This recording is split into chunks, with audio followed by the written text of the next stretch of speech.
दिया है। भतार मेरा होली में धोखा दिया है। भतार मेरा होली में धोखा दिया है।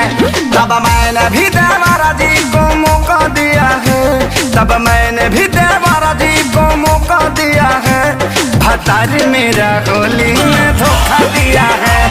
भतार मेरा होली में धोखा दिया है।